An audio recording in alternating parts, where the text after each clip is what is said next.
श्री स्वामी समर्थ यांचे गुप्त उपाय. आपली मुलं ऐकत नाहीत, हट्टी रागीट उत्तर देणारी झाली आहेत. आजकाल अनेक पालकांची हीच तक्रार असते की मुलं ऐकत नाहीत, उलट उत्तर देतात, आईवडिलांचा मान ठेवत नाहीत, मित्र आणि मैत्रिणींचं जास्त ऐकतात. शिस्त, संस्कार आणि ऐकण्याची वृत्ती निर्माण करण्यासाठी श्री स्वामी समर्थांचे काही अत्यंत गुप्त आणि प्रभावी उपाय आज आपण पाहणार आहोत. यासाठी व्हिडिओ शेवटपर्यंत नक्की बघा आणि व्हिडिओ आवडला तर व्हिडिओला लाईक जरूर करा. हॅलो, नमस्कार. श्री स्वामी समर्थ. मी रेश्मा तुम्हा सगळ्यांचं रेश्माच्या दुनियादारीमध्ये पुन्हा एकदा स्वागत करते. उपाय पहिला, स्वामींचा मौन उपाय. अतिशय प्रभावी.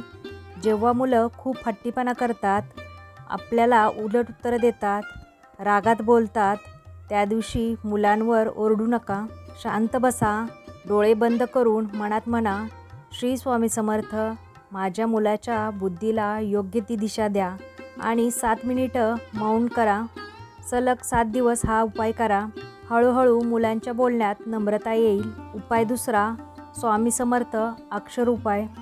रविवारी सकाळी पांढऱ्या कागदावर लाल पेनाने श्री स्वामी समर्थ असे 11 वेळा लिहा. तो कागद मुलांच्या उशीखाली ठेवा. कोणालाही सांगू नका.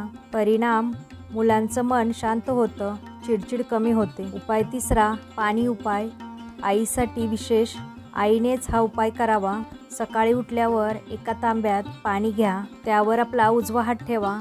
9 वेळा मनातली मनात श्री स्वामी समर्थ असं म्हणा आणि ते अभिमंत्रित पाणी मुलांना प्यायला द्या. परिणाम, आईचं म्हणणं मुलाच्या मनात खोलवर बसतं. उपाय चौथा, दिव्याचा उपाय.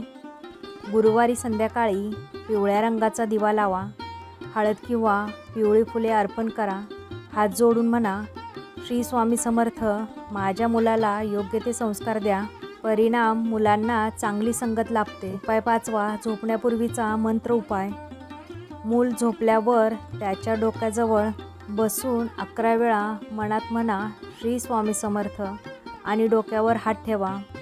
परिणाम, मुलाच्या मनातील नकारात्मक विचार कमी होतात. उपाय सहावा, नारळ उपाय. हट्टीपणासाठी जर मुलं खूपच ऐकत नसतील तर एक नारळ घ्या. त्यावर स्वामींचं नाव लिहा.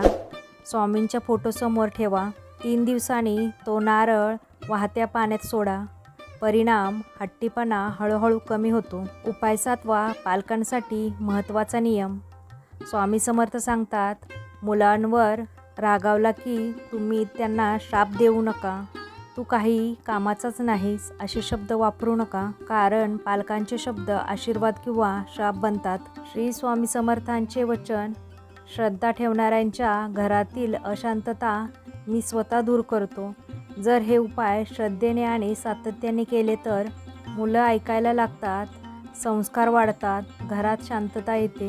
तर मंडळी, तुमचीसुद्धा मुलं ऐकत नसतील, हट्टीपणा करत असतील किंवा उलट उत्तरं देत असतील तर तुम्ही हे स्वामी समर्थांचे अतिशय प्रभावी उपाय करून नक्की बघा आणि मला कमेंटमध्ये सांगा. तुम्हाला आजचा व्हिडिओ जर आवडला असेल तर व्हिडिओला जास्तीत जास्त लाईक करा, शेअर करा, सबस्क्राईब करा. पुन्हा भेटूया आपण उद्याच्या नवीन व्हिडिओसोबत. तोपर्यंत सगळ्यांना श्री स्वामी समर्थ. जय जय स्वामी समर्थ.